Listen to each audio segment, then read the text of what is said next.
Please subscribe to Face TV Africa and turn the notification on. Face TV Africa, ẹ jọ̀ọ́ ẹ subscribe, hete. Face TV was Swoby. And humble small ones like myself. I think the point really is to understand the kind of persona that he has the capacity to attract, and also his disposition to interact with younger people. Multidimensionally, of course, from the street trader to the university professor. And he has a knack for promoting talented people into position of relevance. He's very good at putting round pegs in round holes. As a followership of people that can lay claim to have been made by him, I can be said to be one of them in that when I came into politics the first time, he supported me to the governor. He was here in Ondo State, campaigned for me. Yes, maybe along the line, by the time it was second term I was going to run, we went different ways. But that does not matter. It's all part of politics. But this time around, when I ran again, he came back, and we are there. So we cannot take away from him the fact that we have more or less like a number of us who can be said to have had from his own, who are tutelage, can be said to be in his own political class. He was like a teacher to so many people, and many people grew up under him. In 8 years of inspiring leadership, he had turned Lagos State around and made it the envy of other states and their governors, some of who visited to understand his magic of governance. When he became a governor, I said, I'm not going to reinvent the wheel. You can't question the accomplishment. As a city governor, I envied what he accomplished in Lagos. And I could still remember when he was governor of Lagos State, he was on the 3rd Mainland Bridge, and there was an accident. He bumped into that accident and saw someone who had been badly injured. He stopped his convoy and personally picked on the victim and took that victim to the hospital and stayed with the victim, and later asked the Commissioner for Health to stay there and make sure the people that were badly wounded were properly taken care of. That is a worthy example. One thing we need to learn and we need to emulate from him. First of all, we need to look at his life and the characteristics that surround him.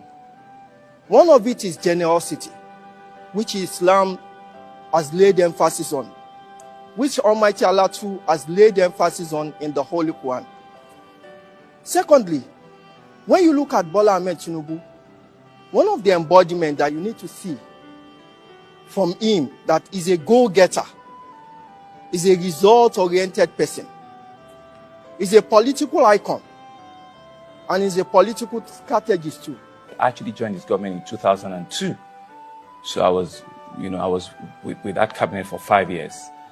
Asiwaju was, and I'm sure he's still, a leader that is next to none. He's a kind-hearted man. He's a man that he's so very compassionate, very understanding, very accommodating. During that time, he was a leader that was truly leading from the front, but he was also a leader that was open to ideas. Asiwaju never, for one, drilled down his own thoughts on the entire cabinet in one full sweep. He was ready to take others on.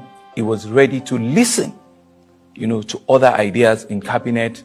And if you have superior arguments, if you have a belief that is very strong, he listens, and he listens very well. In 1999, when he became the governor of Lagos State. I was Deputy Governor in Kano State.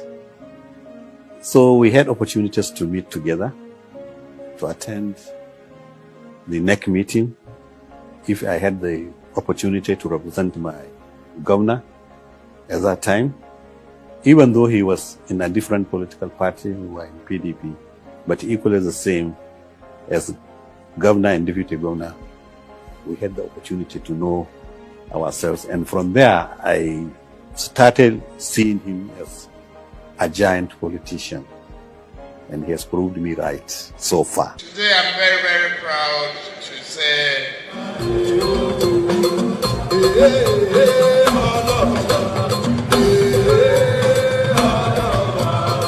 someone that is not very easy to describe. Ashwaju remains an enigma. He is highly intelligent, he's very tenacious, extremely courageous, he's very dependable and very reliable. He's a very consistent person. Okay, can you tell me, is there any other man who can just beat his chest and say, yes, I've done this, I have raised councillor, I have raised supervisory councillor, I have raised chairman, I have raised even senator, house of rep, even governors. Where is that man who will not use only his wife and his children? Move this to his elbow because he has done his best in forming one of the largest political teams in Nigeria. When people believed it could not be done, he did it. Look at Lagos.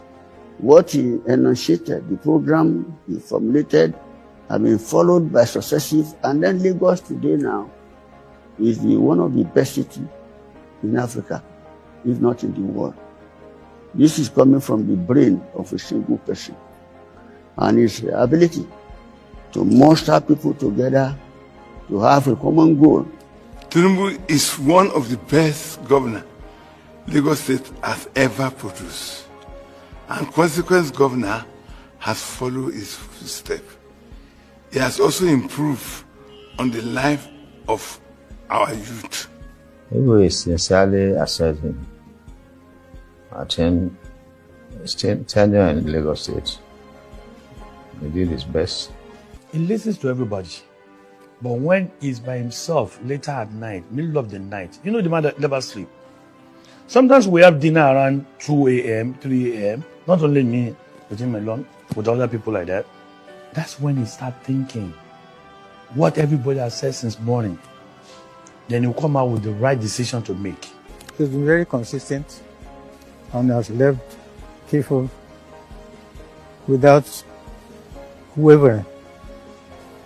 This governance of Lagos was very forthright. His governance of Lagos very spectacular. As far back as at the time when I was there as chairman of the EFCC, we investigated almost all the governments then. And not just we, because we had very good quality partnership with the UK authorities and also America, FBI.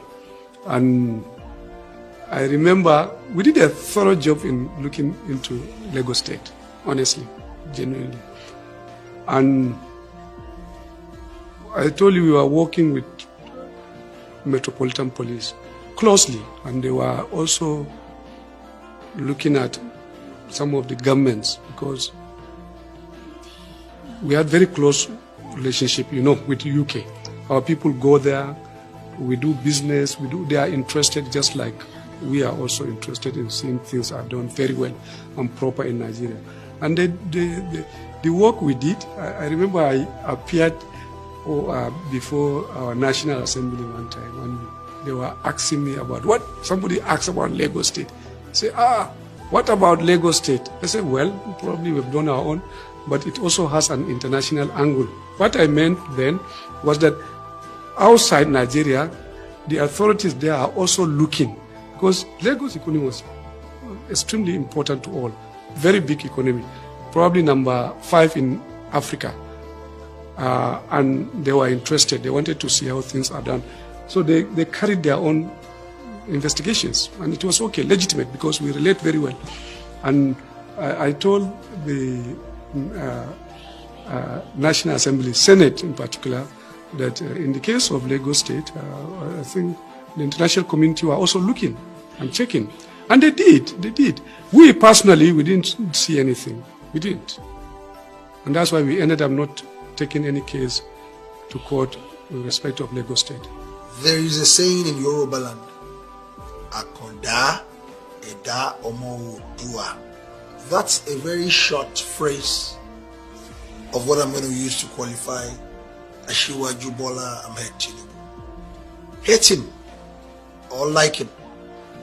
The truth be told, he has still been relevant and will continue to be very relevant in the face of democratic process, governance, and above all in the history of we the entire Yoruba people. BAT said, education is the greatest weapon against poverty. We cannot innovate without education. We need a leader who is a thinker and a doer. Bola Tinubu did not only think, he did. Be it in infrastructure, in education, in health, in social welfare, in security, and more resounding in revenue generation. If you remember, they laid that foundation given the beginning of that Fourth Republic. And these were ideas, these were novel ideas that certainly couldn't all be broken in 8 years.